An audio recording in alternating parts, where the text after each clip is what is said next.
Chers élèves, bonjour à tous. Alors, comme vous le savez, bien sûr, la situation est plutôt tendue au niveau sanitaire, avec des chiffres pour les cas de Covid qui sont quand même assez préoccupants.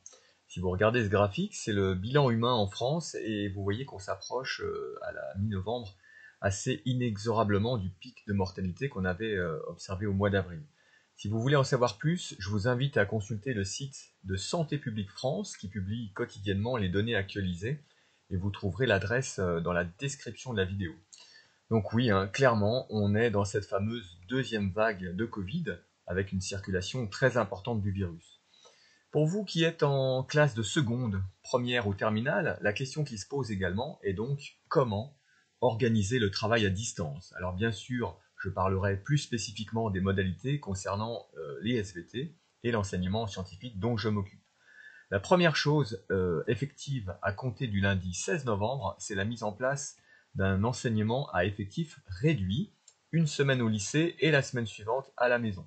Chaque classe a donc été divisée en deux groupes, A et B, et selon le groupe auquel vous appartenez, vous viendrez au lycée lorsque l'autre moitié de la classe n'y sera pas, et inversement. Votre emploi du temps a donc été modifié et il apparaît normalement sur Pronote. Donc avant de vous déplacer, vérifiez bien que vous devez le faire. Pour accéder à Pronote, il faut déjà que vous puissiez avoir accès à l'ENT. Vous trouverez ce bouton en haut à droite de la page du site du lycée et il vous faudra bien sûr votre identifiant ainsi que votre mot de passe personnel pour pouvoir vous connecter. Une fois que ça sera fait, il y a déjà plusieurs fonctionnalités essentielles que vous trouverez sur l'ENT, comme une messagerie qui vous permet de recevoir, mais aussi d'envoyer des messages à chacun de vos professeurs ou à l'administration. Un espace classe dans lequel chaque prof peut éventuellement déposer des documents que vous pourrez ainsi consulter, et puis une rubrique intitulée Scolarité. C'est dans Scolarité que vous pouvez accéder à Pronote, un outil que vous connaissez bien normalement. Ce qu'il va falloir faire très régulièrement, c'est consulter le cahier de texte qui vous précise deux choses. D'une part, le travail à faire pour telle ou telle date, ça c'est la base bien sûr. Le mieux pour consulter ça, c'est de se mettre en vue hebdomadaire, comme ça vous avez une vision sur plusieurs jours.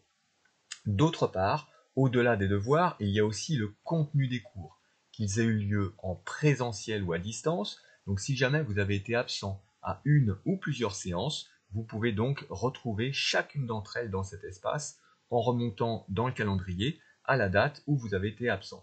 C'est quand même bien pratique ça.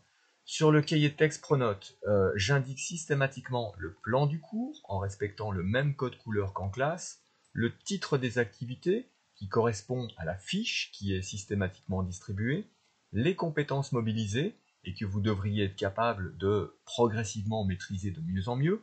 Vous trouverez aussi les notions qui servent de bilan et qui résument les connaissances essentielles exigibles lors des évaluations. Regardez bien aussi s'il n'y a pas des ressources complémentaires. Il s'agit le plus souvent de documents PDF en pièces jointes ou de liens vers des sites internet, des animations ou des vidéos. Ces ressources, elles sont là pour vous aider à travailler, à mieux comprendre le cours, à l'approfondir, et du coup, leur consultation n'est absolument pas facultative. Pour les cours en distanciel, c'est justement là où vous trouverez les ressources pour travailler en autonomie. Comme je disais, les ressources, ça peut être des liens vidéo, comme celui que vous avez dû suivre a priori pour arriver ici. Alors, cette chaîne, elle a été créée spécialement pour le télétravail. Vous trouverez des vidéos dont la durée n'excède jamais 10 minutes et qui proposent des contenus de cours, une présentation des activités et des consignes pour être sûr de bien les comprendre, bien comprendre ce qui est attendu et pour pouvoir se mettre au travail efficacement. Des corrections d'exercices et enfin des bilans sous la forme d'un petit texte qui est à recopier à chaque fois dans le cahier à la fin de chaque partie. Ce sont ni plus ni moins que les notions que j'évoquais précédemment. Pour celles et ceux qui ne sont pas tout à fait familiers avec YouTube, sachez que vous pouvez appuyer à tout moment sur le bouton pause pour vous laisser le temps de noter ou de revenir en arrière si ça va trop vite. Une autre façon de procéder, c'est d'aller dans les paramètres de la vidéo. C'est la petite roue dentée que vous avez en bas à droite. Et là, vous pourrez au choix accélérer ou au contraire ralentir la vitesse de lecture et adopter ainsi les réglages qui vous conviennent.